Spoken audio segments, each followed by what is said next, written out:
Welcome to day 2 of our NestJS journey. In the previous day, we had some changes, of course. I would use Git to commit all these changes, since this is just like initial commit. So I'm going to add a commit like initial commit. Okay. I can publish a branch for that. So probably I would do this. NestJS Journey, public. So as you can see that it successfully published. I can open on GitHub. Okay, here you can see that. Let me just add a short description for you.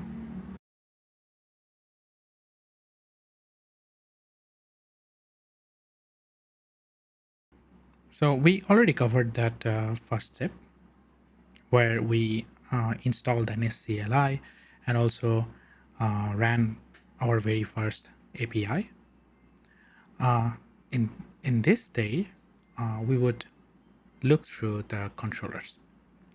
So controllers are pretty much control stuff. Okay. From the client side, you can see right here.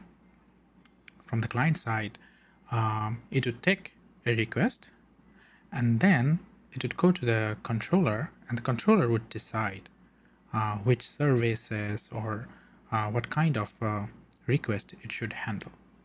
Okay, so it's pretty much simple as that. Client, that means us, we users, would make a request through HTTP. The controller would decide which action to perform. It can redirect to multiple services if it wants. And then after performing that, it would return a response back to the client so that the client can see something. So this is pretty much the controllers, okay? And of course, we would create a controller and see the real world examples. And we can actually create the controllers manually if you want to. It's a file, but we would use the Nest CLI. And you can see that the command right here, nest g, this is I think the short form of generate. So nest generate resource and then resource name. So the resource is pretty much, it would create the whole package, including the service, controller, data type object, and modules and everything. But I think it's a good for us if we can create those files kind of like with individual command first, and then probably later in the video, or maybe later days, we would use something like this. But for now, let's focus on this specific one. So the first concept is actually routing. You can see. So routing means if you have a controller, for example, or if you have an endpoints, for example, /cats, you can define that through the controller routing. You can see right here, there is a cats controller, and the controller initials is cats. So the endpoint would be /cats, and then the subsequent endpoint. For example, here you can see it's nothing means only slash, so /cats/. So why not we actually create a controller by the Nest CLI, and let's see how it looks like. Okay. So let me go back to my VS Code. I would create. So let me create a branch. So branch would be like day 1. So let me just publish this first. okay, so that you have the reference at least, so you can revisit any day, and then you can just look through that specific day's code. Now what I'm going to do, I'm going to go back to the main and create another branch, which is day 2. Okay, so this is day 2 specific code. Awesome. What I'm going to do, I would open up my terminal and let's run this command nest CLI through the nest CLI, nest generate controller and the controller name. For us, the controller name is actually cats because we want the /cats kind of like prefix. So let's run this command, okay? I would copy that, paste right here, cats. If I hit enter, you can see that it actually created one controller file, one spec file, means this is a test file. So it's a good practice to add unit test to satisfy your logic on the controller itself. And it also updated the app module. So let's open up the app module first. And you can see that on the controllers, it actually appended a controller on the controllers array.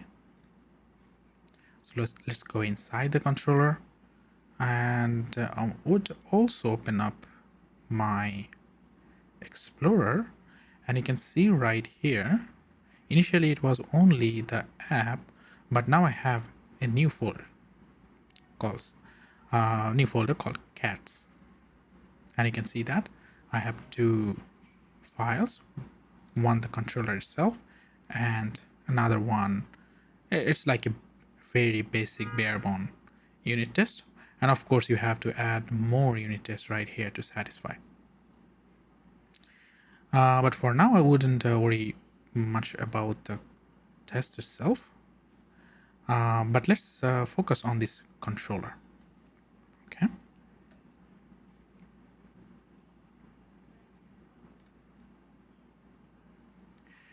Okay. So on the on the controller, you can see the initials, cats. So I'm going to just copy whatever I have right here. Copy that, paste, and of course I have to import that from NestJS common. Okay, so now I have these controller. I have to, of course, run the application. To run the application, if you forget the command, you can always visit the package.json. And here you can see that the command is start dev. And of course, we want to run the application in watch mode. So let's do that. npm run start dev. Okay, so there is no error. And seems like our application started successfully. But install a new API testing tool, and you can see that it's called Insomnia. So this is open source, and I like it. You can use Postman if you want to. It's your choice. So I'm going to download that for my Mac. I'm actually using Mac, but probably you would see like a download for Windows or something like that. So I would fast forward, and when I'm done installing it, I would get back. Okay, so I had to sign in with my email, and now you can see that I am inside Insomnia. So I believe I can create document, import, or send a request. But I would actually, so I can see that there are quite a few workspaces. So if I click on it, a new organization, which is pretty interesting. So this is the project, my first project. So I can, I think, rename that. So let's use NestJS Journey. Local vault. I wouldn't use the Cloud Sync. Remember to pull your latest. Okay, update. So you can see that I have NestJS Journey right here. I think I can create like a new project. Can I actually create collections? Yeah, here you can see that I have this collection. So the first collection I would create is day 2.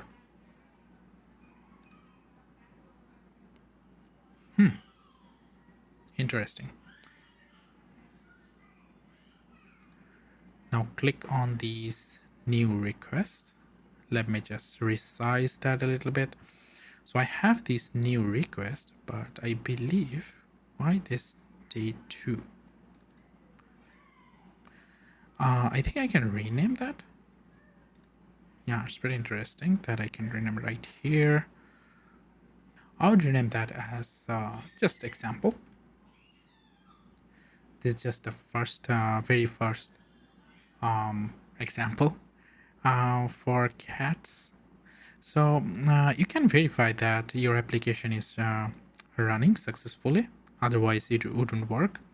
And if your application is not running, you can just run the application in watch mode, of course.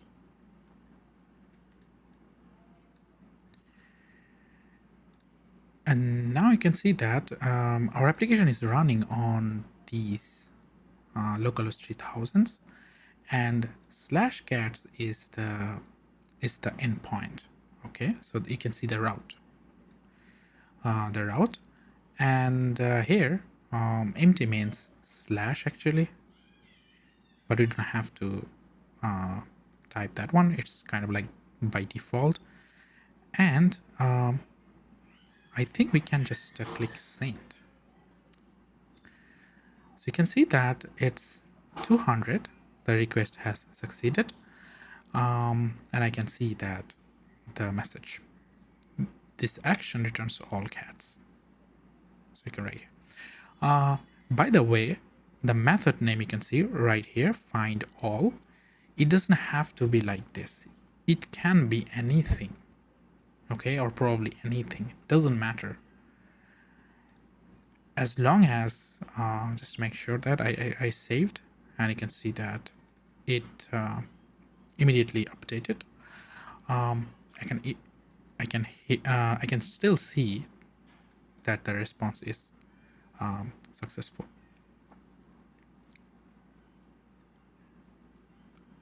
So yeah, I mean, this is the way we can actually create routes, and all the endpoints related to cats, we can segment that in this way. Let's get back to the documentation. So we created a new controller, and that controller we called cats, and the cats controller appended on the app module. You can see right here in the controllers array, and in here we have these one endpoint. I'll just revert back to find all because it's much more meaningful. Okay, I'll save that just to make sure that it works, and you can see that it still works. Perfect. So what we can do as an example, like we can actually add subpath. Okay, so let's say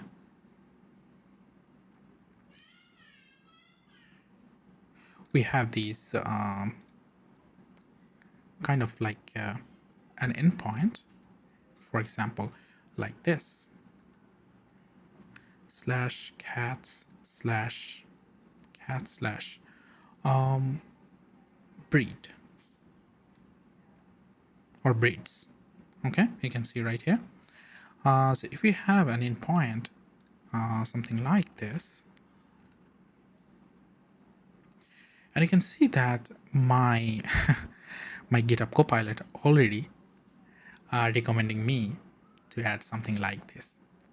Okay, so I would accept because this is right. And to add subpaths, you can see right here, I added /breeds. So /cats is automatically added by the controller. That's the route. And if I add subpath, I would add inside of that get as parameter. And a meaningful name, it can be anything.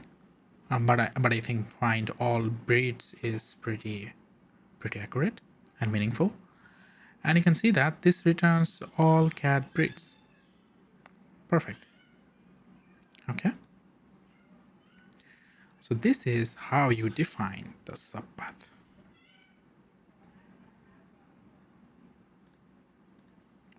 So let's test that. I'm going to create another one.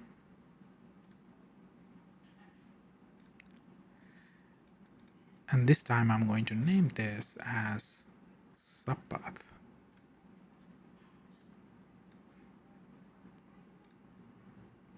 The URL would be something like this: /cats/breeds. Okay, so if I hit send, you can see the response, the action returns all cat breeds. This is exactly how we want. And if you want to add more, you can actually add more if you want to, and just make sure that it has this slash and so on. But right now I'm going to delete that. Okay. So this is a way you can add subpath.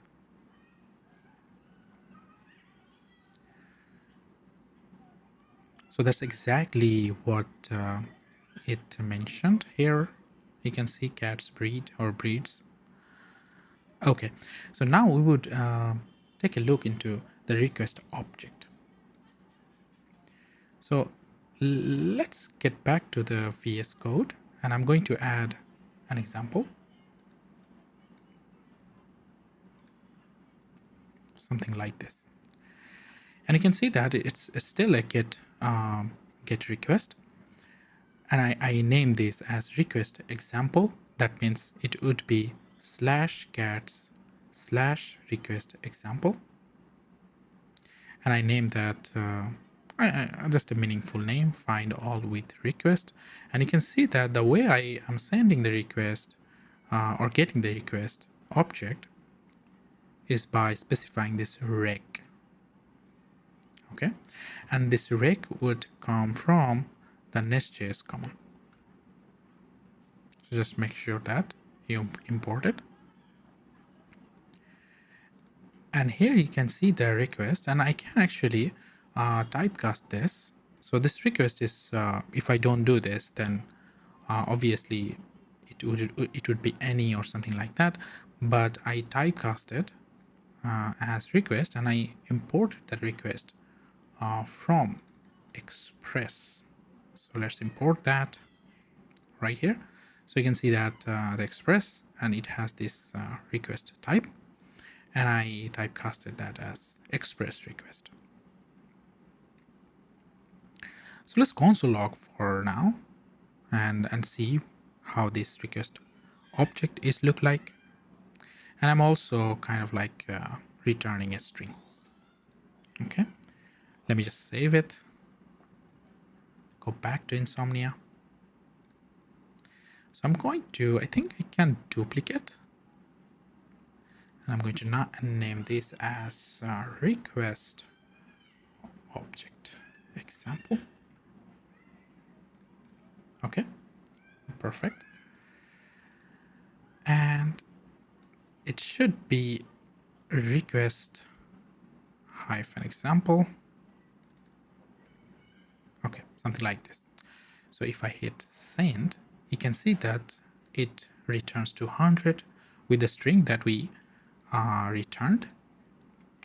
But I actually console log, so where I would see the request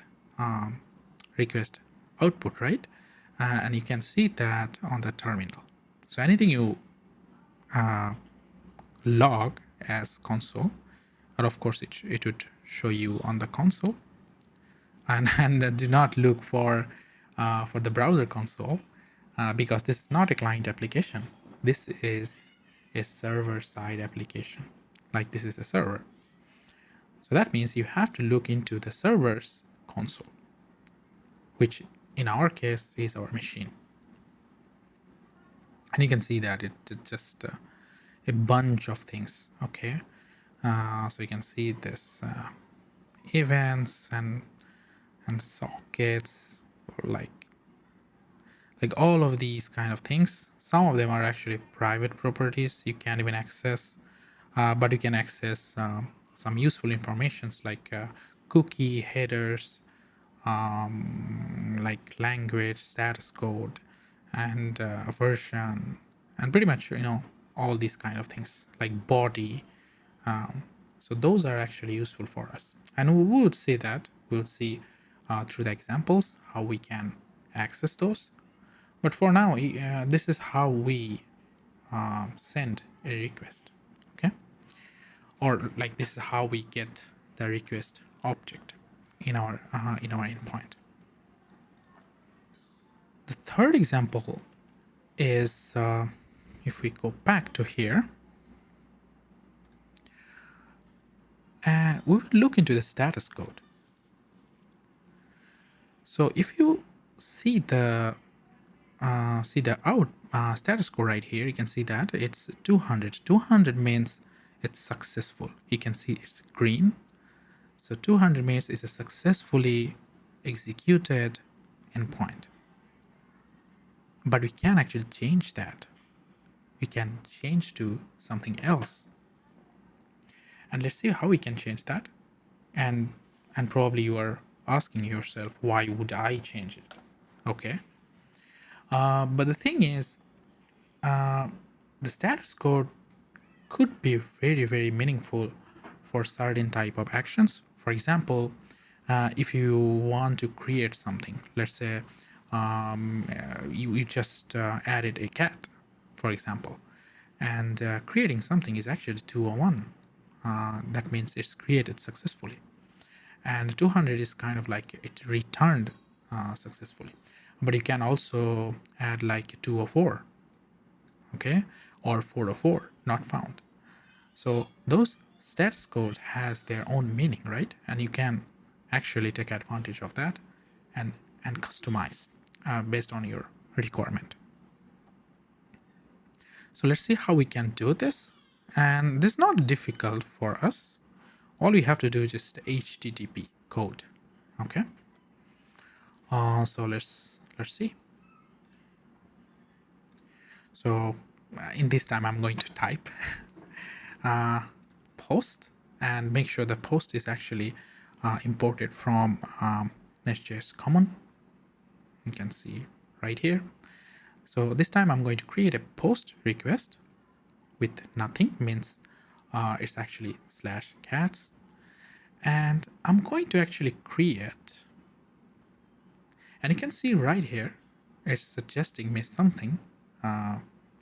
But this time I'm going to use a different kind of thing, which is body. Okay. And body. And let's add create cat. This is like, you can name this, this is a parameter, right? You can name this as you want, but DTO stands for data type object. So create cat DTO, and you can name this anything you want, but this is much more meaningful. So we are creating a cat, and this is the data type object. Okay, so for now I would add any, but of course you shouldn't. You should have a proper type, but I would do that a little bit later. But for now, just I want to kind of like console log create data create cat DTO, and I'm going to just return a string like this action adds a new cat. Okay, and make sure that you import this body from NestJS common right here. You can see that, and let's save it. Go back to the Insomnia. I'm going to duplicate this one and name this as custom status code example.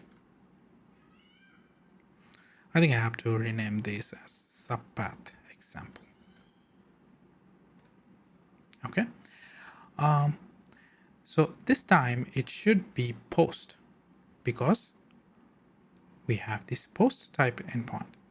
And post means we are sending some data from the client to the server. Since we are creating something, of course, we need some information about the cat, right? And that's why we cannot use get, because you cannot send anything through get. So that's why I'm using post. And my information is actually right here. Okay, so let's see that. So it shouldn't be request example. It should be only cats, because the cats is added by the controller and we do not have. So that's only slash. Let's see. Let's just send that. And you can see this action adds a new cat, and you can see it. The status code is 201. It's created. So this time it's a little bit different. So this is the default status code of a post request. If this is successful, of course, the status code will be 201. We want to change this or customize this, of course. But let's see what is the output on the console. On the console, you can see that the output is empty object. And that makes sense, right? Because we haven't sent anything from the client to the server. So let's add. We would add to body. So I'm going to use like, you can of course add different types of data, but I want to add like this, this text, which is JSON type data. And I want to add like, I don't know, the cat has a name, an awesome cat. Okay, so I think it's, I have to use double quotation, I think. Yeah. So make sure that on JSON you always use double quotation. So let's send that. Nothing changes on the output because we returned like a constant string. But if you can see on the output, you can see this create cat DTO. And this time the output is name awesome cat. This is exactly what we sent from the client. And now we can actually return that here. So let me just, I don't know, just create cat DTO dot name. Let's save it. And I send, and you can see that the name is awesome cat. And of course, I have to add a space right here. And if I add a cool cat, I can see that, the cool cat. So that's how you send some informations from the client to the server. Okay. And of course, you wouldn't have this simple string. You would make a request to other services, or maybe you would want to save this information to the database. So here you would have like a complex functionalities, right? But for us, we do not have the database setup right now, so that's why we are just returning the string. Okay, I think we are learning, and right now accessing the database and that kind of stuff is out of the scope. We are just on day 2, right? So we are kind of exploring how request and response works. That's our main goal for now. So we have this post, and I added the create cat DTO. That means the data, I returned that as well. That's completely fine. But what I want to change this status code to 204. How we can do that? To do that, it's not that complicated, because you can see right here, all you have to do, just add exactly right here, and make sure you imported that from NestJS Common.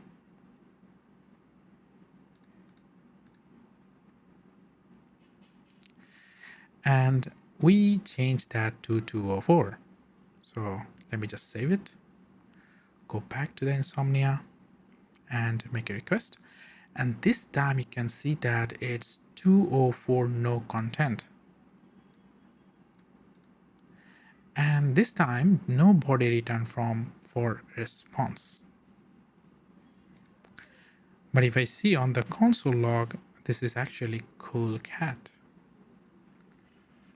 And 204 means no content. You can see right here. So we are forcing the status code to 204, means it shouldn't return any content. But we're still doing that, so it's actually overwriting. So that's why we are not seeing any response, because 204 means no content.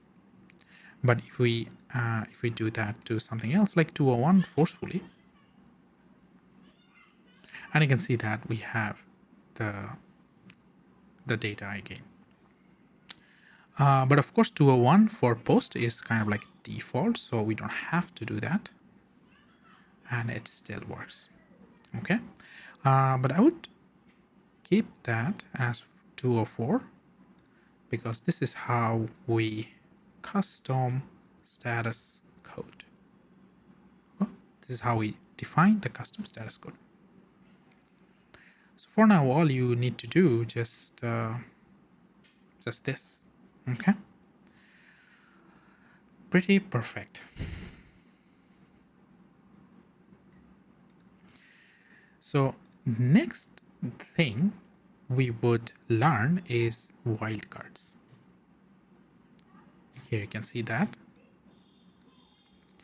So wildcards means, let's say if we want to add a dynamic route, we do not know what would be the name or what would be the subpath, but we want to have that kind of option to dynamically define that. So if we are not sure and we want to have that kind of functionality, all we have to do just add asterisk. Okay, so let's see how this would be done.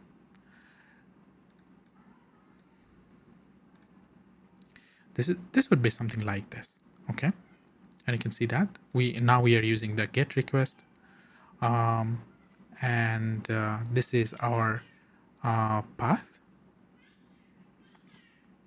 /cats /abcd /anything.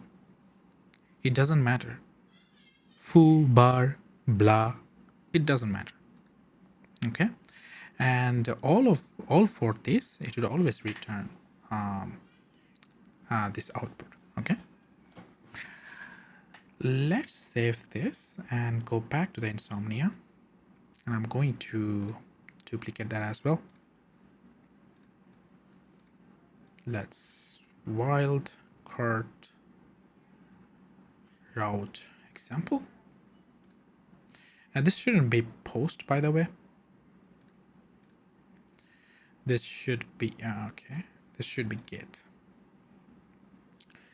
And this time what we want to do is abcd, so /get /abcd.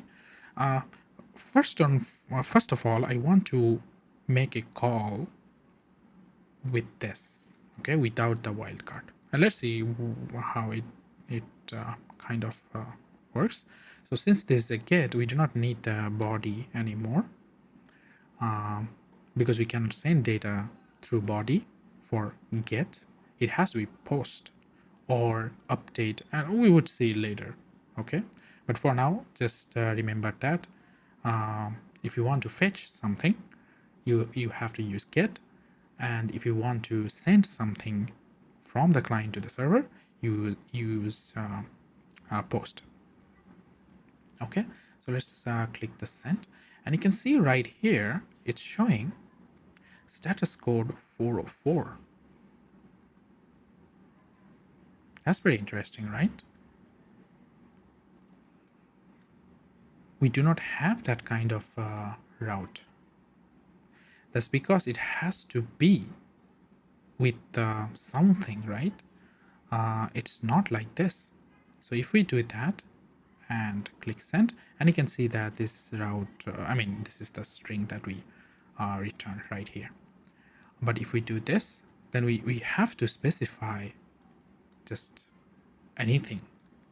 Okay, so now I would do anything, it doesn't matter, and it still works. And something, it still works. Because this is dynamic, we are using wildcard. We can send anything we want right here.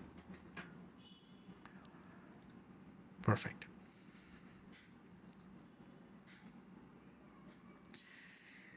So next one, we would see the response headers. So sometimes we do need to have something on the response as headers. And we can specify that custom response header. And for that, we would use this header decorator. It's kind of like a key value pairs. So this is the key and this is the value. Okay. And let's see how it looks like in action. So I'm going to go back to my VS Code. And right here, I'm going to add another endpoint. And this time my endpoint is actually post. I want to send some data. It doesn't have to be. It can be gate. It doesn't matter, to be honest. Why not yet gate? Okay. And I added a meaningful method name. It doesn't matter.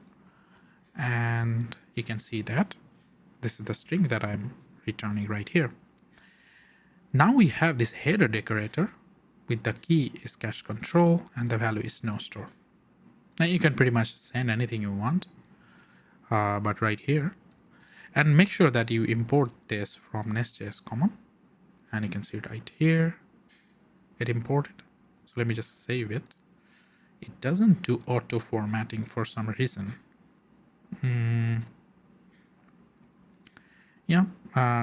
What you can do, I can actually take a new terminal and run npm run format, and you can see that it actually formatted right here. Okay, so probably it's not happening because maybe I do not have Prettier plugin.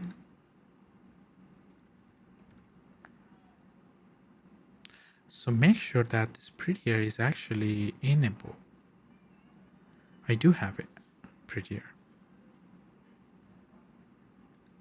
Pretty interesting. I believe format on save. So format on save is make sure that this is checked, and default formatter, I believe format document width, and this is the Prettier. So this is how you can also format your code. but it should actually do that here. Okay, we would I would explore later why this is not happening. But for now, just do not worry about that. Okay, so now I have these headers. Let me test that on the Postman. I would duplicate this. Response headers example. Let me just, okay, so this is not like this. You can see that the path, the route path is response header.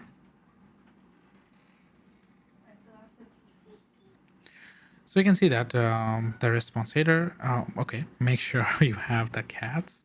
That's actually your route. So route cats response header, and this is gate. Just make sure that it matches. And you do not need anything on the body. So click send, and you can see that it's 200 with the string. It's exactly same as other get request.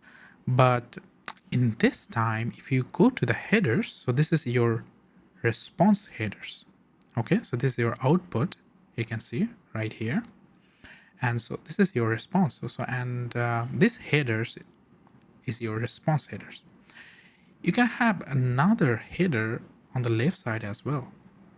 This is your request. So this is your request header. And we have some request headers like content type, user agent, or something like that. On the response headers, we have also some other kind of like name. For example, expowered by Express. And here you can see this cache control is no store because we send that value right here. And all the other response header names, they are actually added by our NestJS application. Okay, we don't have to worry about them that much. They're kind of like the default ones. And we have some other kind of like, you can see that the date, connection, and keep alive, and these values are automatically added. But if I actually comment out this line, that means if I remove the header, cache control, let me save it and make another request. And you can see that this time the cache control header is not there. It's actually not there for other endpoint as well because we haven't sent any. But if I uncomment this, that means now I have this cache control header, and if I send it, you can see that value right here. Great.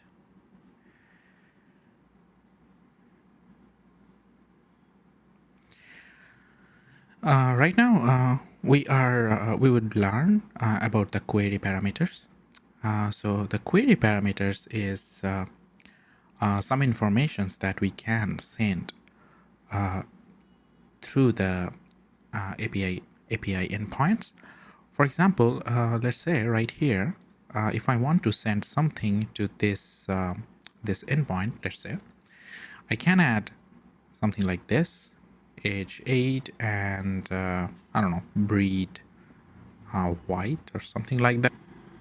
By using this spatial kind of key value pairs, and the first one is like the question mark and separated by the ampersand, you can send these values to the server.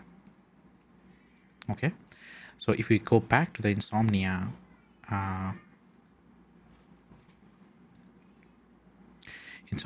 you could see that you saw that on the post route we sent some information through the body, but on the get route we cannot send through the body. So how can we do that? To resolve this issue, we can send like name cool cat, for example, something like this. Okay, and of course we have to kind of encode that to spatial kind of characters, because we cannot have like space and something like that, so we have to convert it. But it's possible to send some information through the get endpoint. So that's the example that we would see.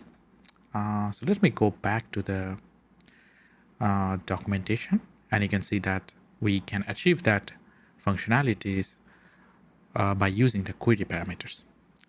And the query parameters, you would use a special kind of decorator called query. So let's see how that works. I would get back to my VS Code, and let me just do something like this. So the way you would do that, of course, you can send the query parameter to any kind of endpoint. You can also replace that get to post, and that would work just fine. But let's just focus on get for now. And you can see that I have a subpath, which is query parameters or query params. And I name that method as find all with query param. Of course, it doesn't matter, but this is something meaningful to me. And now, as an argument, so previously you can see that we didn't have that kind of argument right here. We had one for the create. So the one was the body. So we sent the information through the body. But now for the query parameter, the information we would send through the query decorator, and make sure this is imported from the NestJS common.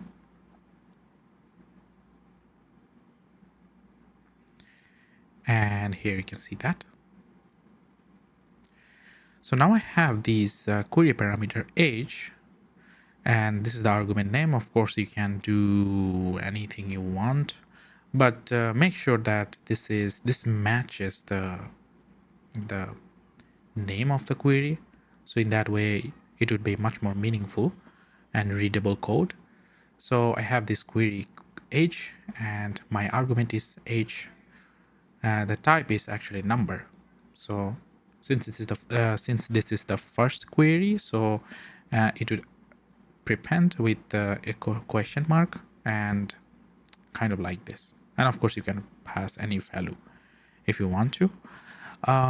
Then I have another query, which is the breed, and you can see this is type string. So this is my argument name. Of course, I can name anything I want, but make sure it matches with the query.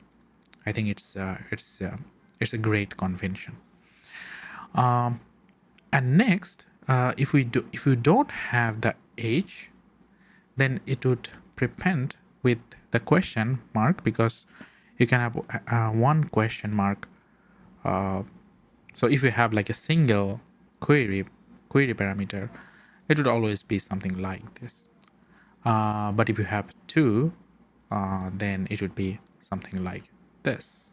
Okay, so like age equal to 5 and breed, let's say Persian or something like that.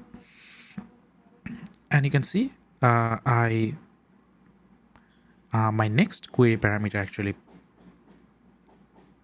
divided by this ampersand. If I have another query parameter, I would add that something like this. Okay, so let me just delete that. And you can see that this is the argument, and I just printed. I mean, I just return with this string. So let me open up my Insomnia, and I want to test that. So let me just duplicate this. I would rename that as query parameters example. Okay, so this is like this, and make sure the subpath is query parameter. So it would be like /cat/query parameter because the cats is actually added by the controller. And now if I click send, you can see that this action returns all cats filtered by age, undefined, and breed, undefined. So undefined means, of course, we didn't send any of these values, right? So by default, the query parameter is undefined. And that's exactly what it returned with the string. But if I send the age, let's say age 5, I hit send, and you can see that now I have these 5 right here. But of course, the second argument is still undefined. I haven't mentioned it. But I cannot do something like this, right? Breed, let's say, I don't know, Persian. If I do that, click send, and you can see question mark breed Persian. So the age, it's still kind of counting all these values as the value of the query parameter, right? And that's why it printed something like that. But the breed is still undefined. So that means we cannot have multiple question mark. But we can do is and. So age equal to 5 and breed equal to Persian. Okay. And if I hit send, now you can see that the age is 5 and breed is Persian. So this is working as expected. But if you just remove the age, and now since you have like 1, now I can use question mark, of course, and hit send. You can see that the age this time is undefined and breed is Persian. So let me just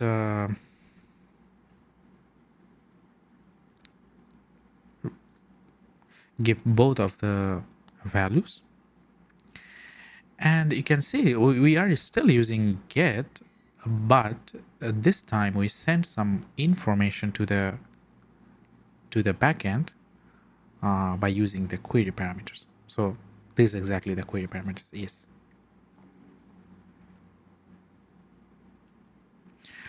Awesome. Okay, so let's get back to the documentation. And now we would take a look this another concept, which is route parameters. So route parameters is a little bit different than query parameter.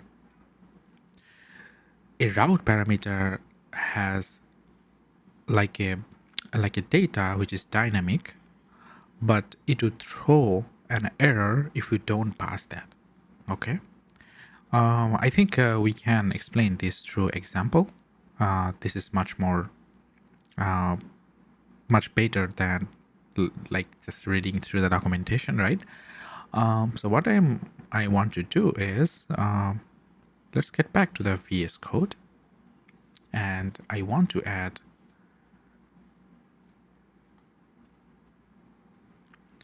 this example. Okay. So this time you can see that I have this param decorator, and also inside of this get I have this colon and some kind of key. Let me import that from the NestJS common. Just make sure that you import it. And this is how you send like a dynamic route parameter to the endpoint. This could be like anything, but let's say we want to get a cat by its ID or by its a special kind of name or something like that. But make sure this is unique, because ID is kind of like an unique value. a unique value. The reason is if you don't make this unique, then of course you would get multiple items, right? Returned from the database or your services. So this time I can have like /cat /1 or 2 or 3 or 4. It doesn't matter. Okay. As long as it matches the parameters. Okay. And of course the controller would add cats. So this is the initial, and this is the dynamic value, which is right here. Give a name like find1, and this time, since this is a parameter, we would pass that into this method param decorator. Okay, and this is a name. Okay, I'm calling it params, but you can of course give a meaningful name like ID. Okay, because this is actually the ID. But I think what we should do, you can actually pass like a multiple parameter if you want to. For example, let's say breed, and I don't know, maybe something like that. Breed. Okay. And then in that case, you can send like breed Persian. So now this time you have like multiple dynamic query, and my copilot is automatically suggesting, like you can see that you can have ID and then breed. So both of these as parameter, right? So I think the meaningful name for the parameters is like params. I think params makes sense, because if I name this as ID, but this is not just ID, it has this breed information as well. So let me just recheck this, and I'm going to go back to where it was. Let's keep things simple for now. Okay, so that's why this time I'm giving the params as the parameter name. Previously for query, of course, this is a single key value pairs. So you would try to match the query name and the parameter value, parameter name. But for param, like the route param, you can see this colon kind of thing. You can actually just name these as params. Okay. So params, and the type is actually, of course, inside the params, there is one property, which is ID, and ID is type number, because we want something like that. And I'm just returning the params.id. So let's save it, get back to Insomnia. I'm going to duplicate that, and this time route parameters example, this one. So I named these as ID, so it would only be cats, and I would send 1, and make sure this is a get. If I click send, and you can see that the action returns a 1 cat. This is, by the way, from the string. I mean, if I remove that one and hit send, you can see that this returns a 1 cat. So this is not like it would automatically return. This is just a part of my string. I can do something like the action that returns an IED, something like this. Okay, so that's a way to kind of define a dynamic route parameter. And now you can see that it's returning 2 because I sent 2. But if I do something like this, and it will send exactly that dynamic route parameter.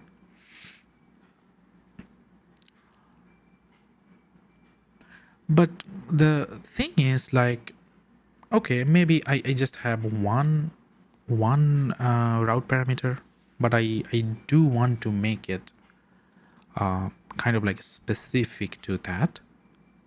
And I want to change this parameter name to be more specific. You can do this. Let me just copy and paste right here. I'm going to comment out.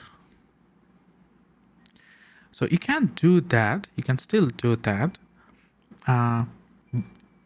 inside of this param decorator. So you can pass the name of the parameter, which is in our case ID, and then you can actually call this as the name of the parameter, like ID, and inside of that it should be number. Okay, and now you don't have to use like params.id. You can just use ID right here. So you can see the difference between these two examples. The first one is kind of like we took that as a global object with all the query parameters inside of it. But now this is something really similar to the query parameter that we have. And in this way, I do not have to always write params.id, params.breed or something like that. I can just take the ID right here and pass that as the parameter option and match the name with the parameter as my argument, function argument. And I can just return that. So if I save and get back to here, so it's still the same. So if I hit send, you can see that it still works. Nothing changes, but now I think this implementation is much more cleaner than the previous one. Okay. So we covered the route parameters, and of course you can take a look into the examples and what the explanations behind of it. But I think we covered pretty much all of that. Now we would understand another concept, which is redirect. So you can actually redirect to another endpoint or maybe external endpoints by using this redirect decorator. You can see right here. Sometimes this is useful, and you can do that from the controller, right? So let's see an example. So let's say I have these. I have something like that.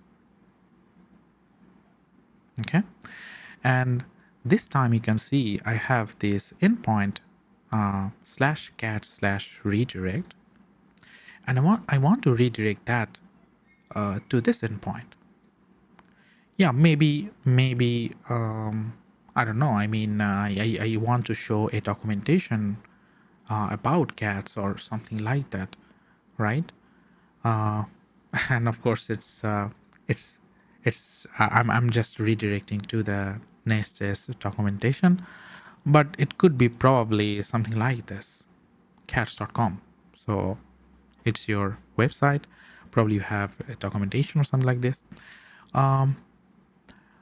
You can actually do this. Okay, so I'll just make sure that you import this decorator from NestJS common. and you can see. And the way you do it, you use this redirect decorator, pass that string as an argument where you want to redirect, and an optional status code. So the status code could be anything, but 302 means it's redirect, like permanent redirect. Is it permanent redirect? I think I can status code, and you can see that 302 status code also known as found. Oh, sorry, it's not permanent redirect. It's found. Okay, I think the 301 probably permanent redirect. Yeah, so moved permanently. So that's a 301 status code. So as you can see that each status code has their own kind of meaning. So that's exactly what we are doing right here. So let me test this one. I'm going to save it and make sure this is the endpoint /cat/redirect. So let's do that. Let me go back to my Insomnia. I'm going to duplicate redirects example. Make sure this is a get request, get and cats redirect. Okay, which matches the subpath. And now I'm going to send, click send. And I believe the action returns an ID. Okay, so yeah, you may have experienced this one because you can see that this redirect is kind of like matching with the dynamic ID. So you can see you have to be really, really careful ordering that out. So what I can do, I can just cut this up and place above the dynamic query parameter. Dynamic parameter right here. And if I click send, and you can see that now this time it actually hits this section. So how it works is it would try to match which endpoint it is. So it would search. Okay. Seems like the redirect, this is the one I should try, right? So that's why ordering is also really important inside a controller. But what it happened is you can see the headers. Of course, the preview, I do not have any preview, but cat's redirect, it's just called this one. I think I can actually try this on the browser. And you can see that even though I'm visiting my endpoint, which is cat's redirect, but if I hit enter, you can see that it's going to the docs.nestjs.com. So that means our redirect worked. But in Insomnia, I'm not sure why this is not showing. Maybe source code. Yeah, so this is the source code of the website. Let me just visit that one more time. Click view page source. So you can see that this is the source code, right? And this is the exactly same thing. I think I can also raw data, visual preview. I'm not sure, but it's not showing in the website like this. Probably it has some limitations. But yeah, we can actually, since this is a GET request, of course, this is just a normal kind of URL that you can paste right here. Okay. So our redirect works. But I want to give you some more kind of like in-depth overview of the redirect. So I would just copy paste this one. Okay, let me just comment that out. This time I want to do like let's say redirect custom. Okay, and I want to redirect to this endpoint, but also let's change the method name like get v5 docs, and I want to pass a query parameter. Okay, sync version. So I passed a query parameter which is version, and this is something like a string or number, it doesn't matter for now. Since the versioning is kind of like yeah, but it can have like 1.0 1.2.3 something like this. So I think yeah, string makes sense. Sorry about that. And now what I want to do, like if the version and if there is version and version is equals to 5, I want to redirect right here. Okay. And okay, so I have to use double ampersand. Make sure it's not single. And also I want to pass a status code of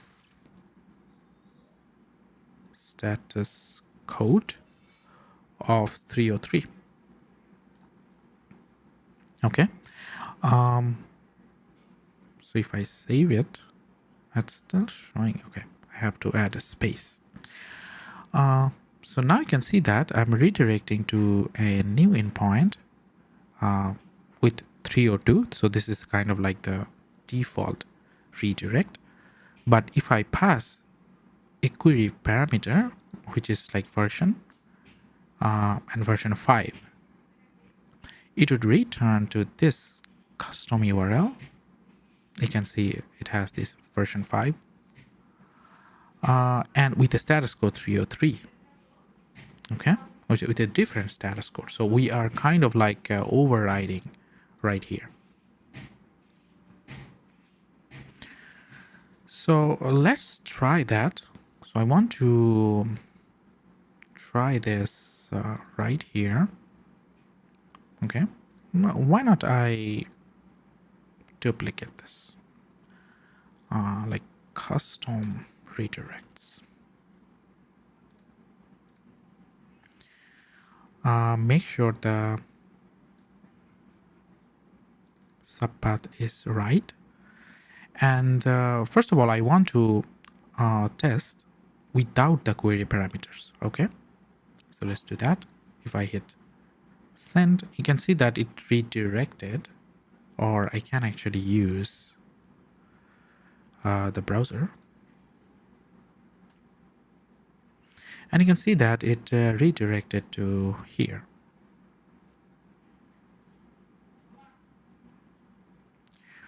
That's like a normal redirect, right?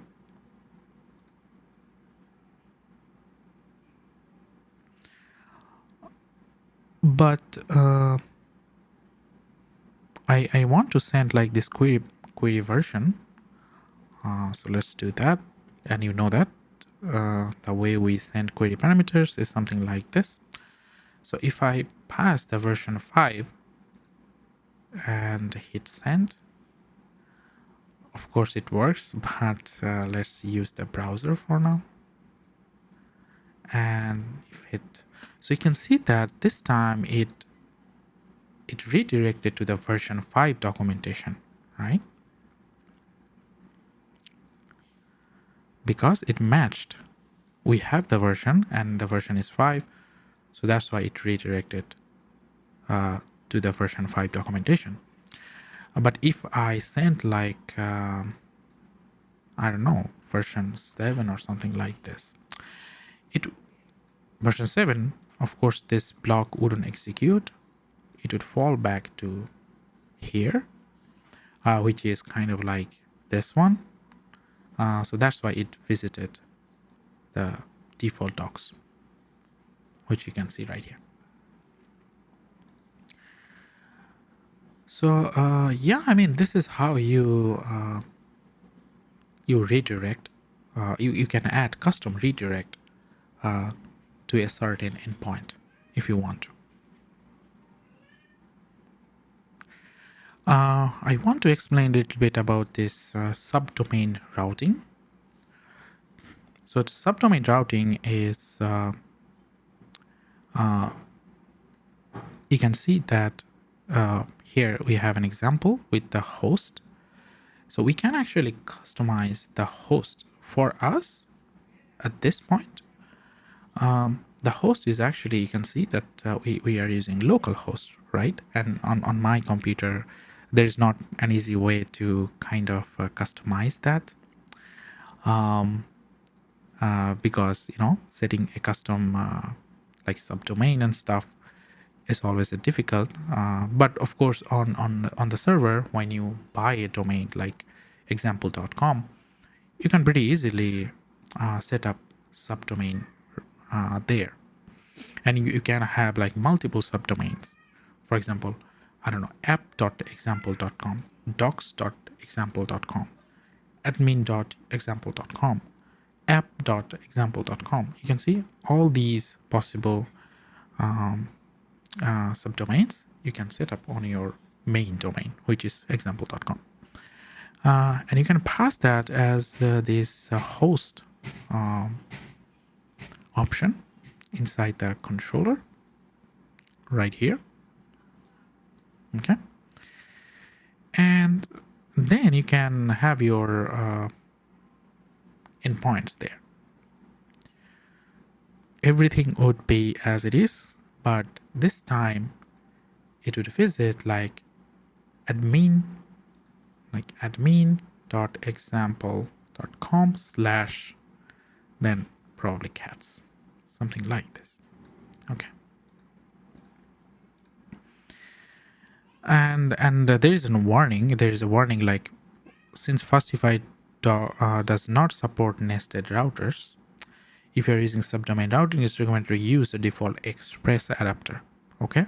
It's not like you have to use either one of them. You can actually use both. You can use Express for some parts and Fastify for some other parts. So you can mix and match. It's fine. And you can see right here that you can pass a dynamic kind of subdomain there. For example, let's say you are building multi-tenant application and you do not know what would be the account number, right? For example, for me, it could be like shamim.example.com. So my account number is unique and your account number is different and unique. So you can see that we need like this dynamic subdomain. But previously what I said, like app.example.com, these are actually static subdomain. For example, like you can see that app.example.com / cats. These are actually static subdomain, right? But if I add like, I don't know, shamim.example.com, so that's my dynamic subdomain. And when this is dynamic, you can add a kind of like like a parameter, so like a count, and then you have to use this colon kind of thing, right? Because this is the convention that NestJS uses, and we already use that on the route parameter. like dynamic route parameter. So this is really kind of similar. So when you have this kind of dynamic value, and of course you want to use that on your endpoint, right? So what you can do, you can actually use a decorator host param. So this is your host, and you are getting this as parameters, so host param. The name of the parameter, so it's account in this case, and the argument name, and of course it can be anything, but it's a good practice to match these two. And the type is actually string. And now you can do whatever you want. You can call to a different database by using that account number, or save, or do whatever you want. In this case, we are just returning account, but in real world scenario, you would have like a complex calculation inside of it, right? So this is one thing I wanted. There is another concept, which is asynchronicity. So we can make asynchronous request, right? This is like one of the major advantage of Node.js, right? And we can do like we can perform some concurrent request at a single time. So let's see an example. You can see right here that I just called it as async, but you can of course do anything you want. It doesn't matter. Okay, but I just named this as async, and this is where you would do like return like a promise, right? So you can see that it's an asynchronous request, and we are just returning empty array, but you would have like some kind of operations, right? I don't know. So you can see.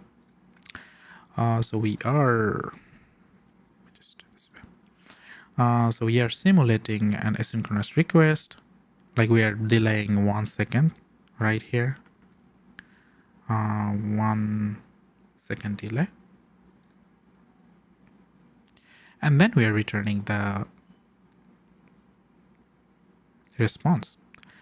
And since we are using asynchronous, async and await, so this endpoint would be a promise, okay, and then the return value. So this is like a promise type, and now this this endpoint is like asynchronous, right? This is like by default. Let me just add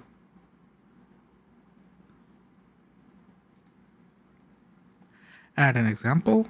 So I'm going to just duplicate that.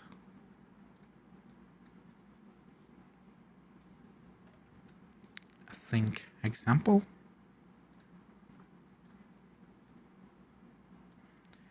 Make sure that you have a sync.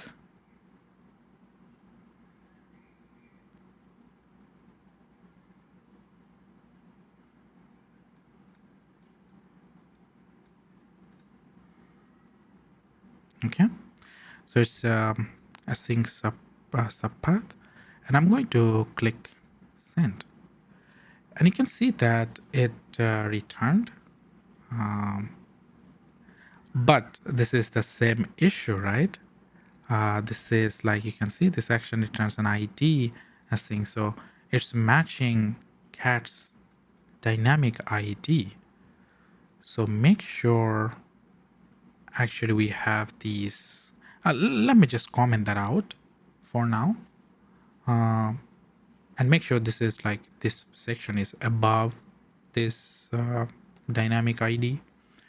But let's just comment that out for now. We are only learning the synchronicity, so we do not need to worry about other endpoints for now. So if I so you can see that there was a little bit delay, and you can see it took like almost 1.4 second, like 1 second and 4 kind of millisecond, or 400 milliseconds, something like that. But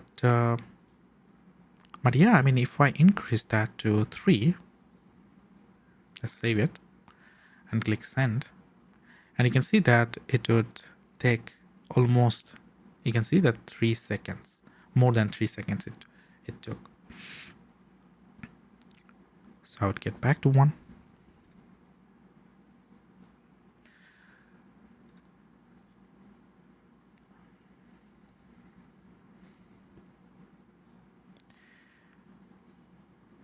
So here you can see some information like this code is perfectly valid, but Nest takes it a step further by allowing route handlers to return RxJS. So RxJS is like kind of like a stream-based asynchronous routing. So this is like a cool technology, and of course you can take a look into the documentation and stuff. So it's a reactive extensions library for JavaScript. Okay, but for now I wouldn't bother with that. But this is something you can actually do. Probably in the beginner level you wouldn't need this much, but of course you would see this pattern on other kind of services. So let's just quickly take a look how what it is.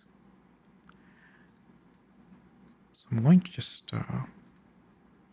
add another example, and you can see that this time I have these Subpath RxJS observable, and I have these spatial kind of type. Previously it was promise type. I was using async await. It was promise. But this time I do not have this async await, but a spatial RxJS type, which is observable. Okay. And make sure you import that from RxJS. Here you can see that.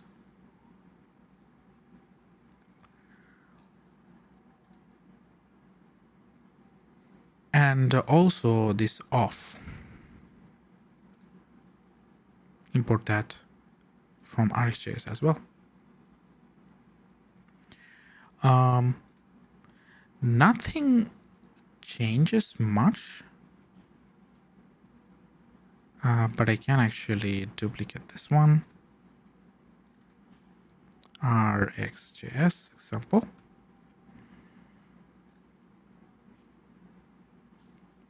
Like RxJS example. Now I think RxJS observable example. Okay.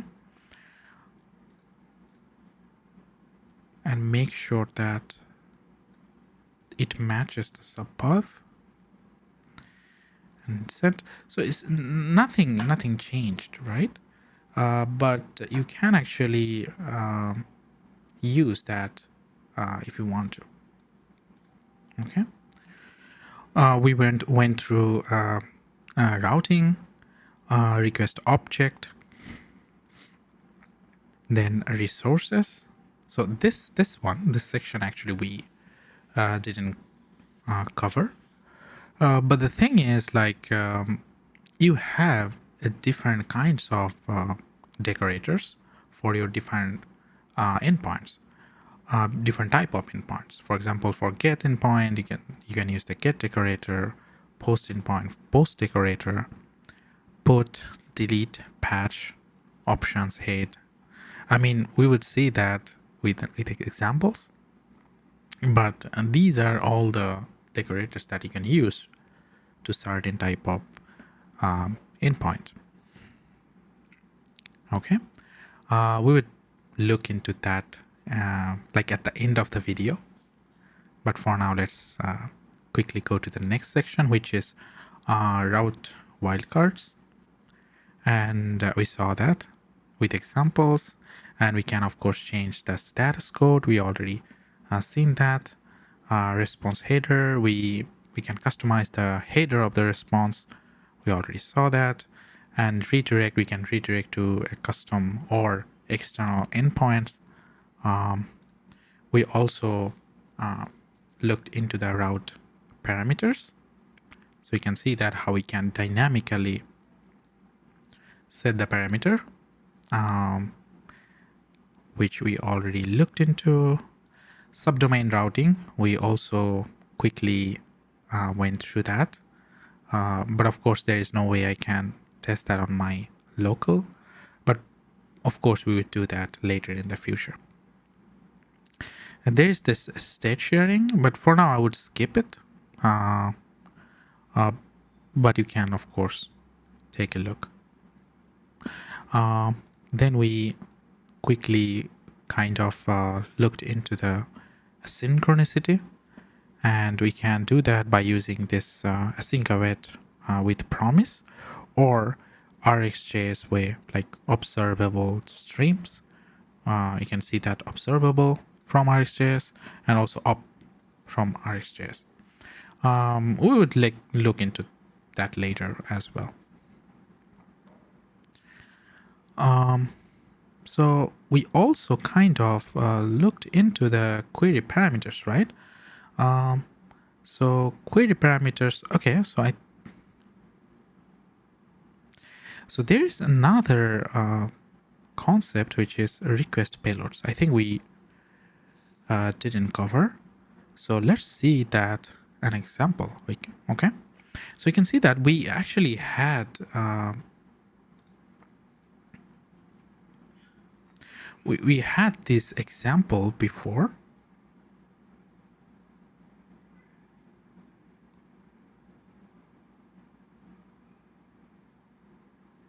You can see right here. So we this is our like a custom status code, but for now would just comment it out. Or let me just copy this, right? Okay. Let's use like create cat with DTO. Of course, you can add these as anything you want, but make sure this is meaningful and readable to you. So now I have this post endpoint with this body with create cat DTO. So this is the data type object, and we added any before, which is not a good practice, because what are the things that are available to me inside of this parameter? There is no way to know. And you can pretty much add anything like I don't know, value, or probably age, or probably breed. Nothing is, you can see that you can pretty much do anything. But what we want to have proper typing for this data type object. So there is a way to do it. So the way you do it is you can create DTOs, and the file is actually .dto.ts, and then the file name. So let me just create this. Okay. So the way we would do it is, so I want to go to the source and the cats. I want to create a new folder called DTO. Okay. So I want to create a new folder called DTO.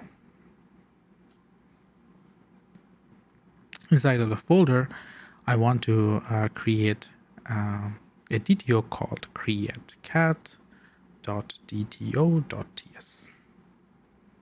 Okay, so this is kind of like the convention .dto.ts. Copy this one and paste right here. And this is this is a class. You can see right here it's exported as a class. I don't know why this is showing. Create cat DTO. It has name, age, and breed. Okay, so 3 properties. Save it. And now what you can do, you can actually use that create cat DTO and make sure that it is imported from .dto create cat. And now if I hover over, you can see that I do not have that any anymore. I am properly typecasting this argument. So now if I use like anything, you can see that my editor is kind of like restricting me to use that. Property anything does not exist on type create cat DTO. So I have to use the predefined, and you can see that it has nice kind of recommendations for me, which properties that I can use. So I can of course use the name. So this is how you define request payload. Okay, so this is like the body we are saying. So there's another terminology for that, and that is the payload. We are sending the payload on that endpoint, and we are also typecasting it.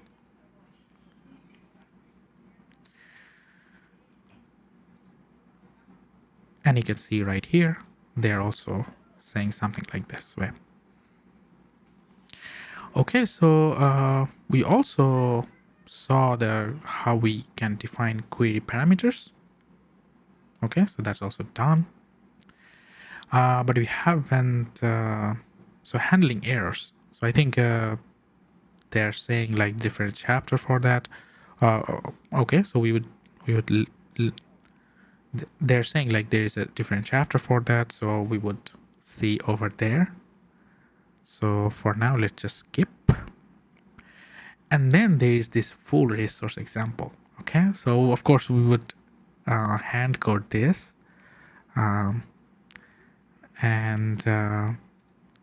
what are the things that we have? So getting up and running, and we already did that.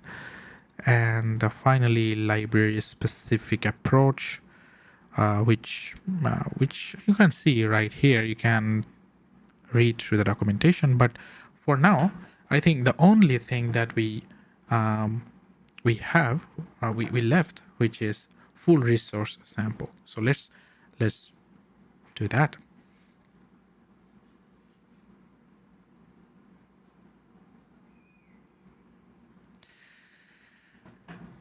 So right now what I want to do, I want to kind of like, so I have all these changes and I can just cut that up and put it right here. Okay.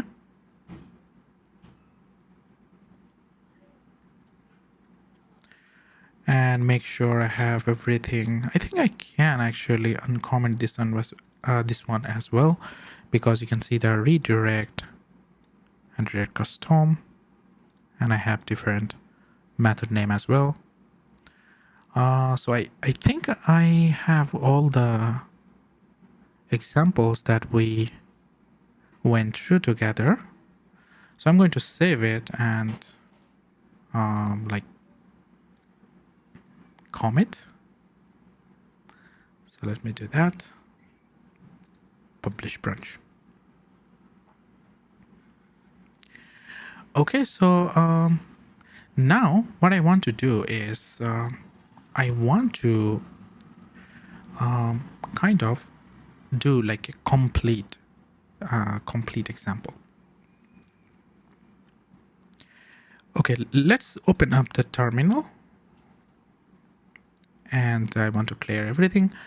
So now I want to generate like the whole resource, right? So initially we saw that there is a command which is nest-generate resource and then the name of the resource. So let's run this command this time. So I'm going to copy that nest-generate resource, and I want to name the resource as users. Okay. So we created the controller for cats and kind of like um, all the examples are related to cats, but now I want to create a new resource related to users. Okay. So of course you can have anything right here, and then the resource would be exactly corresponds to that. But for me, it would be users. So if I hit enter, you can see that I have some options and I can use my keyboard up and down arrow. So I can select like GraphQL, REST API, code first, schema first, and also microservice in non-HTTP way or WebSockets and everything. But for now, of course, we would look into all of these later on. But for now, let's proceed with REST API. Would you like to generate CRUD entry points? And of course, we want to do that because we want to have like the complete example. So I would type Y. Y stands for yes. And you can see that it's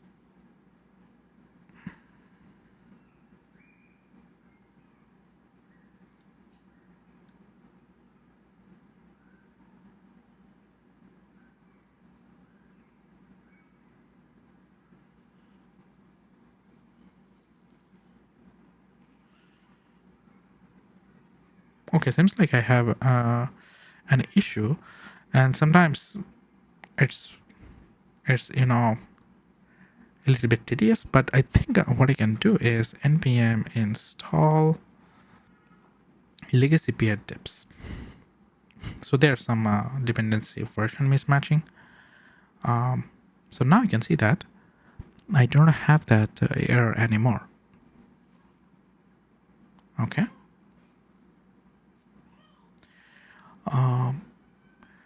But let's see what are the things that actually it created for this command. Okay. So if I go back to here, you can see that I have a new folder now, which is users folder. And it created this module. You can see that there is a users module, and we have this controller and the controller spec file, I mean the unit test. Also, we have a service for that and the unit test for the service. We have DTO. We already saw that before. And we have this create user DTO. Previously, it was for us the create cat DTO.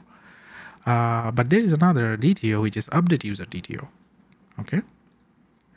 And of course, there is this entity. This is new for us, but entity stands for, the model, like the shape of the user, right? And what are the properties that are available for the user. We would see that in action. But I think this is pretty much it. And another important thing is you can see that it updated the app module, right? So if I click on it, you can see that now we have, so previously we didn't have like a dedicated module for cats. We only created a cats controller, and that's why it registered in this array. You can see right here, the cats controller. But this time we created like an entire resource with a separate module, right, for the users.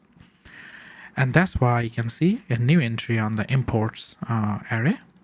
So it included the users module. And now the users module is a part of the app module.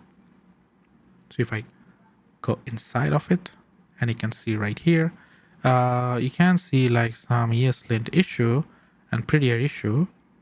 To resolve that, what I would do, I would just go right here and run npm run format. Okay, so you can see that everything is kind of formatted and I do not have the errors anymore. So this is the users module, and users module has its own controllers, which is users controllers, and its own providers as well. So let's first go inside of the controller, and you can see that it imported everything from NestJS Common, and it has a service and two DTOs, one for creating user, another for updating users. So here you can see that we have this controller users, and all of these are like the endpoints. But here you can see that this is a post endpoint, and we are actually creating a user. I mean, we are registering a user or adding the user to the database, something like that. And of course, we need some user informations, and that's why we are sending through the body. And we have this create users DDO, and we are typecasting that. Of course, we already saw that from the cats controller example. And then we are actually calling that here. But you can see that a controller's job is not handling the business logic. The business logic, that means saving that to the database or any other complex calculations, that would go to the inside of the user's service. And the user service is pretty much here in the constructor, and we are kind of like injecting that right here. Private read-only user service, and then the type. And now we have this access, like we would access that using this. So since we are injecting into this controller, we can just use this user service and then the subsequent method. So let's go inside of this user service, and of course you can see right here, this is the user service. All of these actually are created by that command, like nest generate users, right? Resource users. So you can see that this is a class, nothing fancy here, and it has all these functionalities, like all these business logics. But for us, of course, we do not have that. It's just returning string for now, but that's fine because we are just learning. But later, when we have the database and all of these things, we would plug into here and play around, okay? And then we would have complex business logic. But for now, this is just returning a string. So this action adds a new user, and you can see that this is using that same DDO. So why not I go inside of this create user DDO and add some DDOs, right? So user can have like a full name, right? String, email, password. And that's pretty much it for now. I think this 3 things are fine for me. So password handling is a little bit complicated, so I wouldn't kind of like cover that in this tutorial, but let's use these 2 fields for now, full name and email. Okay, so this is the user DTO. And now if I go back to here, what I can do, I can actually append right here, maybe, yeah, create user DTO full name. And also I can console log, I can see that, creating user. So this is my first endpoint. let me get back to the controller. And this is the controller that I'm mostly concerned about, right? So let's get back to the Insomnia. Okay. And I want to create like another request, or maybe I can actually use a folder called users.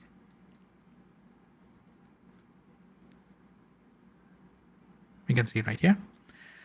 Inside of that, I want to create a new request, and I want to name these as create user. Okay.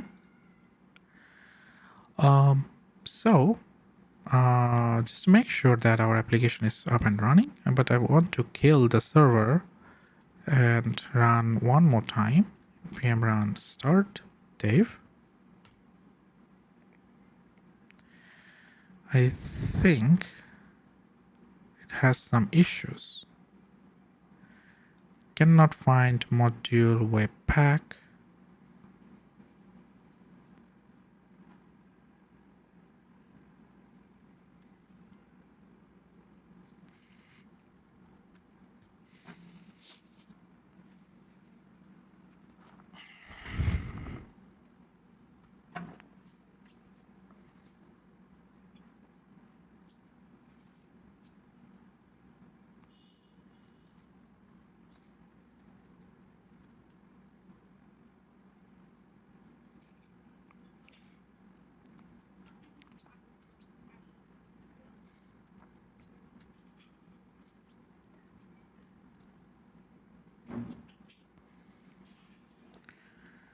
Okay, so I think there's some dependency issues.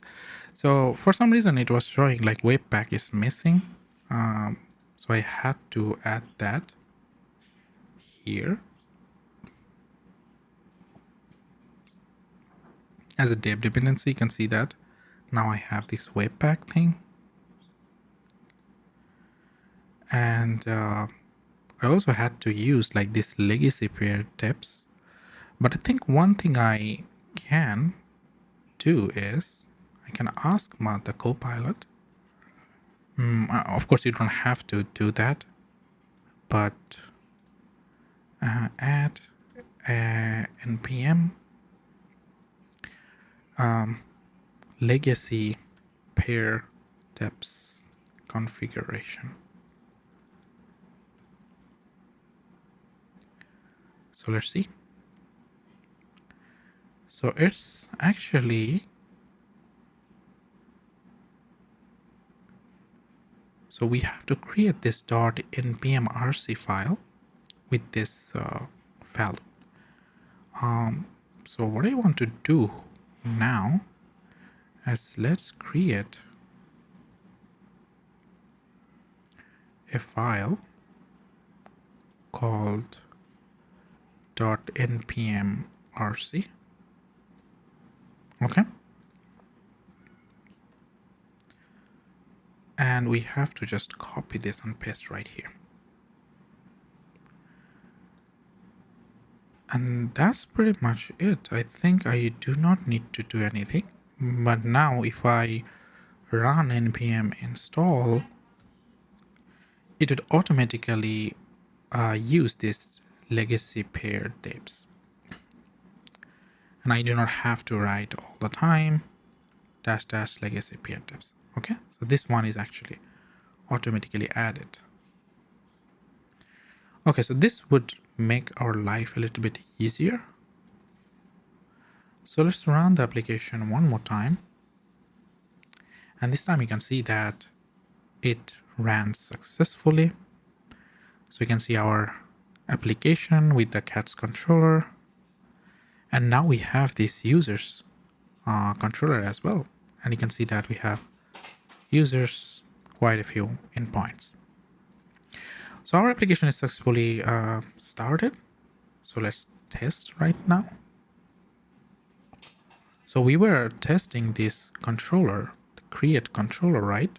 So the route would be /users/ means just /users.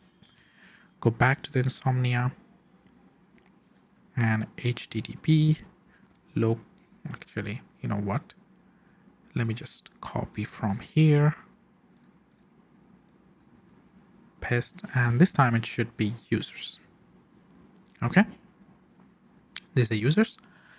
And what it is expecting us is that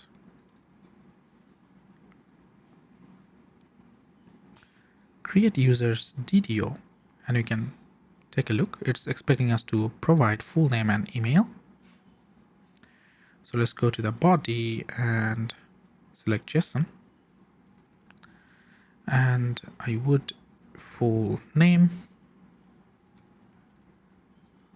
Shamim Hussain, my name, and then email. Make sure it has double quotation. Shamim@example.com, right? Now send that. So you can see that this action returns all users. Where it is coming from? It's actually returning whatever that is written inside of this services create method. And we are also passing this DTO as an argument there. So if I go inside of the create, you can see that we are console logging that DTO and returning this string. So this action adds a new user and then the full name. This action returns all users. I think okay, so there is an issue. We forgot to okay, so we forgot to kind of change the type of the request. You can see it's a post request, right? So let's change that. The post, it's actually hitting this one because it's a get one. So immediately after post, it's the get endpoint, right? So that's why it's calling this one. But make sure it's post. So we change that and click send, and you can see that this time it's returning the correct string, which is right here. And if we go to the console, you can see that we have this console log with the full name and the email. Pretty perfect. So that's how we define business logic in the service and then use that on the controller. Now let's test this one, which is get all the users, right? Of course, it's calling the services find all, and in here probably you would have like all the users from the database. But what I want to do, I want to kind of simulate the database kind of thing. Let's see if I can do this. Users equals to John, third of example.com. Of course, we don't have the ID, so not gonna do this. And Jane Smith, Jane@example.com. So we have, you can see that we have 2 users. Okay, delete const for some reason. Okay, users.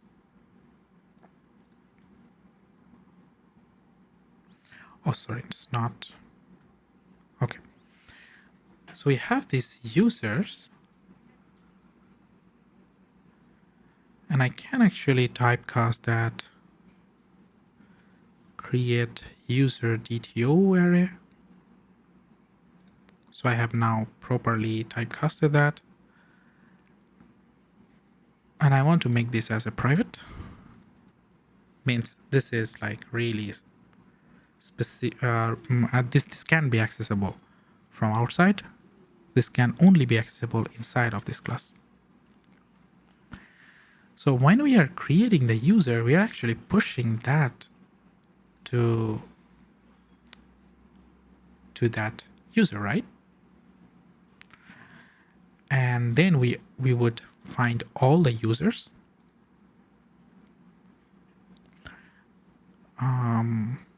Right here.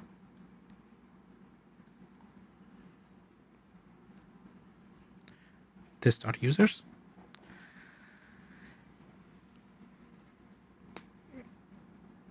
Not right now. So we are finding all the users right here. So let's save it.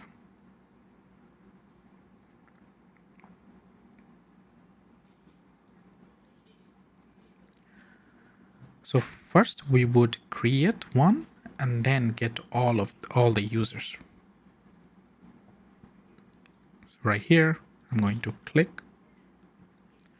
This action adds a new user to the users collection that we had.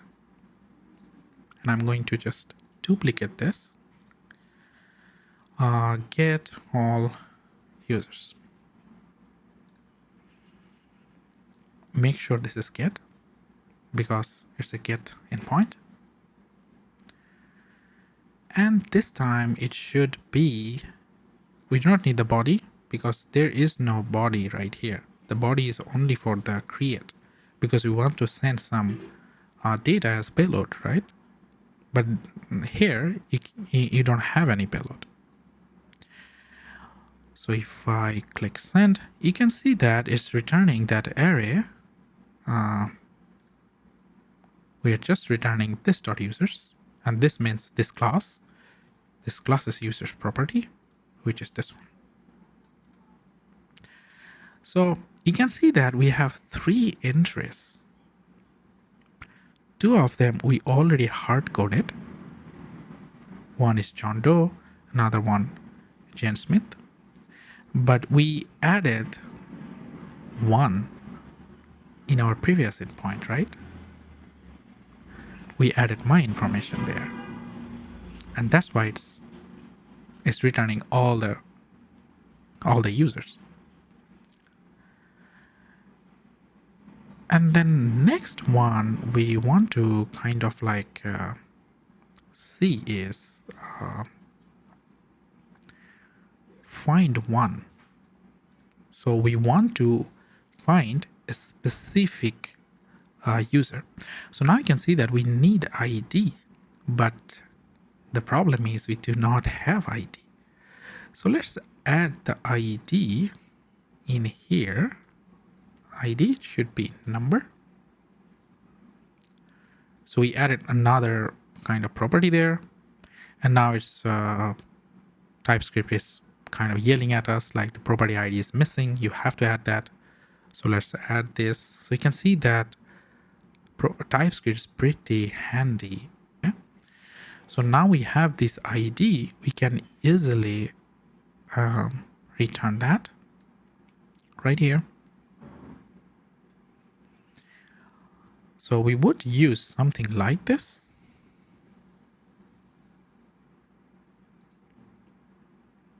Format document with prettier. Okay, so now you can see that. So we are returning. So this is the ID. This is ID is coming from the controller, and we are on the service, by the way. And we are returning the users we're finding by the ID. So whatever the ID that would match on this array, we would return that.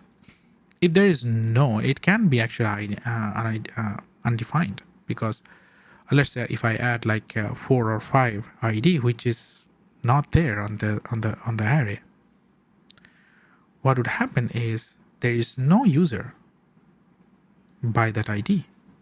So in that case, it would return just not found message. Okay, so let's get back here. We have this ID, and we are just returning that one. So here we have this dynamic route.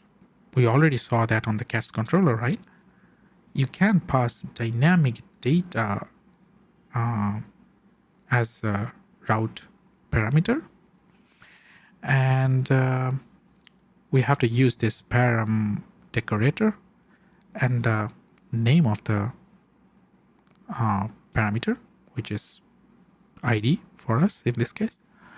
Make sure it matches like all these three entries, right? ID, ID, ID. It's a good practice. And initially, anything you pass here, okay, for example, like this, or this, or this, anything you pass right here is actually a string. This is not a number. It's just a string. And that's why initially the ID is actually a string. But our find one method, you can see right here, it's expecting us a number. So if we do something like this, TypeScript would yell at us like argument of type string is not assignable to parameter of type number. So that means you can see there is a mismatch. To convert this ID from string to number, what we have to do, we have to just add a plus sign.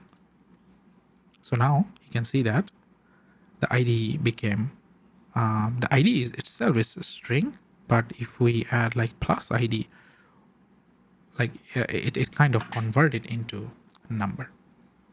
So let's save it. And we are returning that. So let's get back to Insomnia.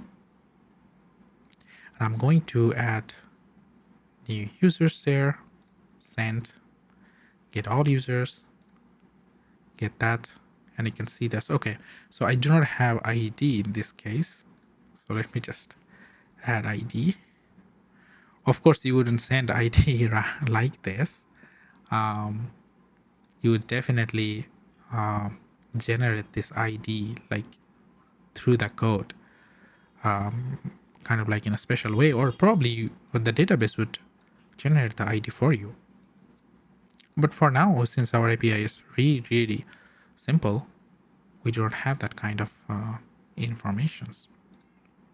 So now I have this new entry. So let me see if I, is there any way I can actually reset? So probably not. Let me just kill the server and run it again.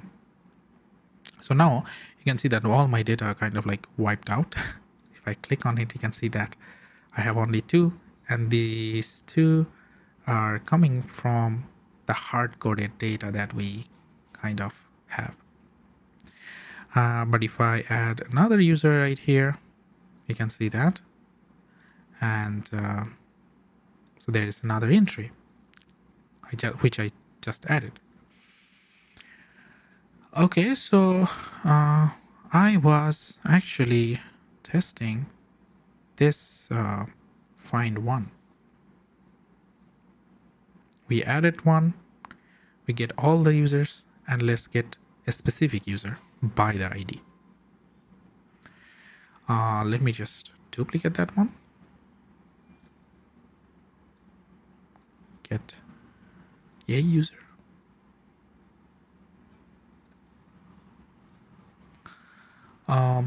So you can see that it would be pretty much similar. It has this get. Make sure this is get. Localhost users, and the users actually added by the controller. But all I have to do is just pass this dynamic ID, which is for us, let's say I want to get the third user, like the user with the ID 3, which of course my name, we created that before. And let's see if I click send, I can see that it only returned my username and my user information. If I add like 2, you can see the Jane's information.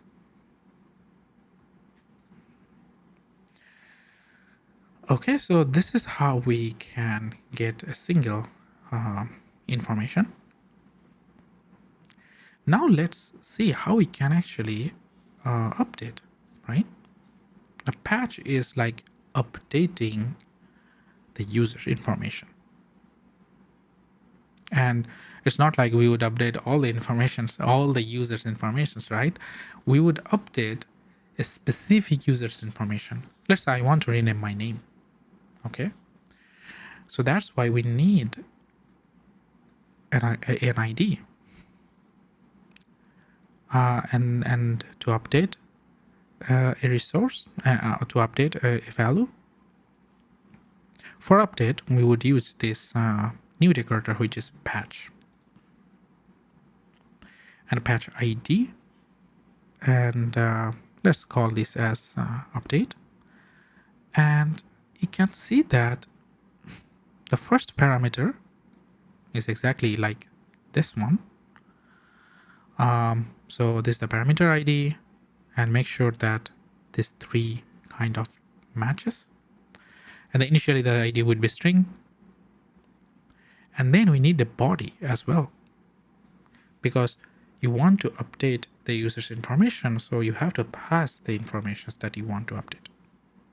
So for us, it would be like body, and we want to add, we want to send the payload, and we also have this update users DTO, and this partial type. So we can see that it's a spatial type of type from NestJS mapped types.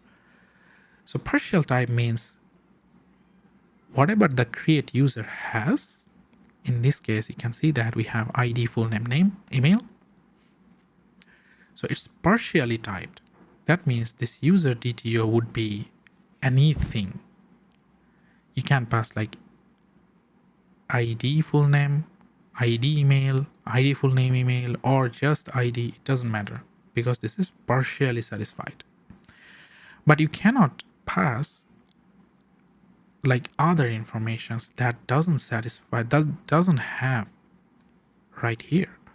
For example, let me see. Right here. So I send that into this update service. Let me just return that. For example, with console log. Come on.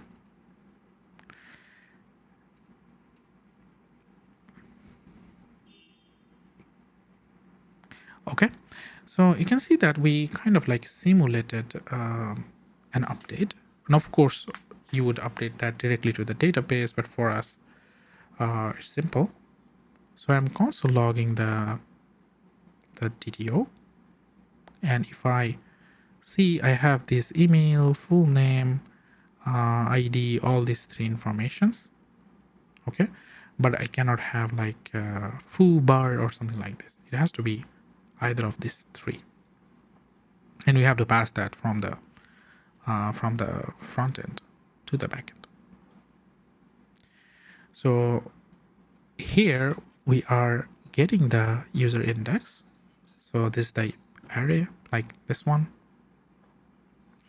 We're finding the index by the user information.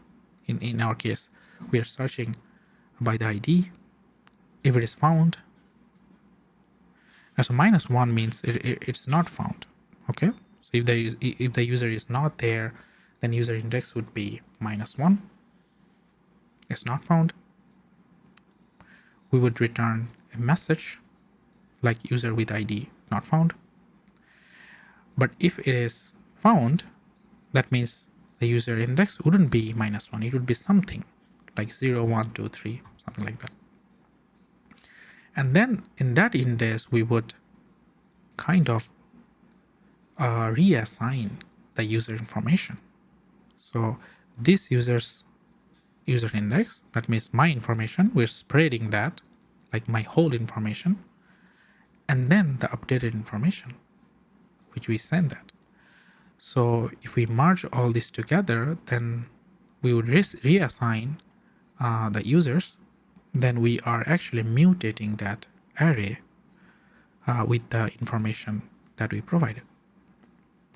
And then finally, we are returning some message like, it updated.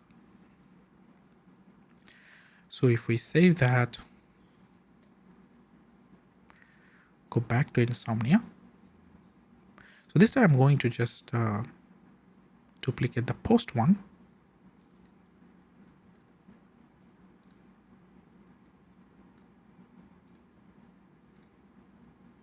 Make sure that this is patch, because you can see that we have a patch type request, and we have to pass that ID. So let's pass that my ID, which is 3. I know that. If you don't know, just click send. Okay, so we actually changed the code, so that means it's not there anymore. But if I add the user and then get all the users, you can see that my user information is there. And I want to update. So the ID is actually, you can see 3. So I have to pass that here as 3. And I can actually update any information, right? I can even update the ID, but which I do not want. All I want is just change my name. I don't know, Jonathan David, let's say. Okay. So if I click send, you can see that this action updates a 3 user. I think I can actually pass, instead of this one, I can actually pass this.users.user index. So if I send it, okay, so since I updated the code, it reran. So I have to create one more time. Let's check. Okay, I have the user, you can see right here. And now I want to update the full name. So you can see that my information changed. So now if I click here, and you can see that it changed. So that's how we update a specific user's information. I cannot assign anything here, right? It would not work. The reason is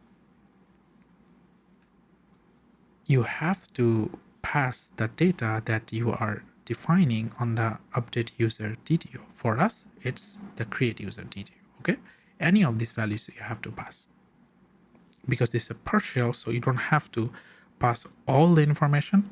Just any of the information is fine, since this is partial type. Okay, so now we have this update. So let's quickly update the logic for the remove as well. So you can see that GitHub Copilot is kind of like, I think I have to format this. Okay, so now you can see that I'm removing the users from the users area right here. So return this.users.filter. We are filtering all the users where ID is not matched. So this is the ID, let's say number 3.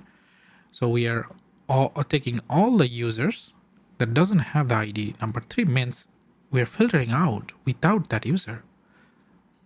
That means we are deleting the user, right? And then we are mapping the user and kind of like returning, but I do not want this. For me, this filter is fine. Okay. And I want to return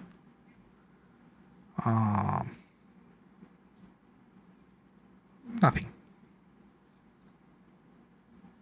Okay. And now let's get back to the controller, and you can see that the controller is this time it's delete. And of course we have to pass that a query param, not query param, it's the route param. And we are using this param decorator. Make sure this 3 matches. It's a type string, but this remove method from this service is expecting a number. So that's why we have to type convert the type by using the plus sign. That means the ID would convert to integer or number.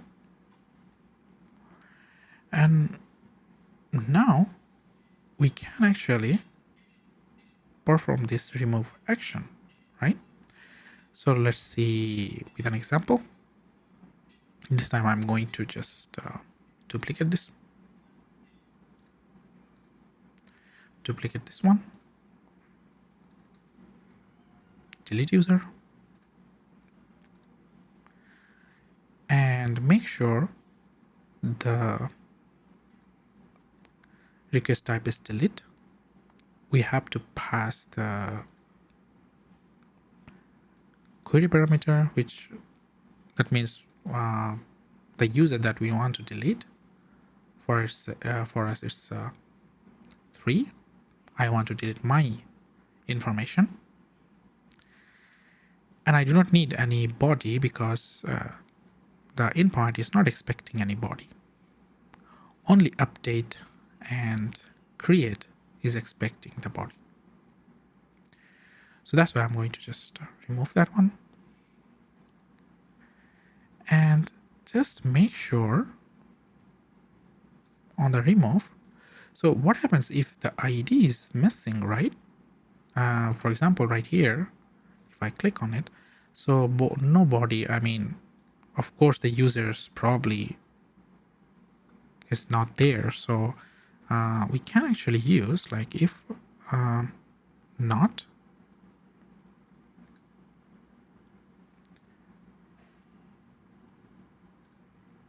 okay, something like this. So we are using the sum method, array method.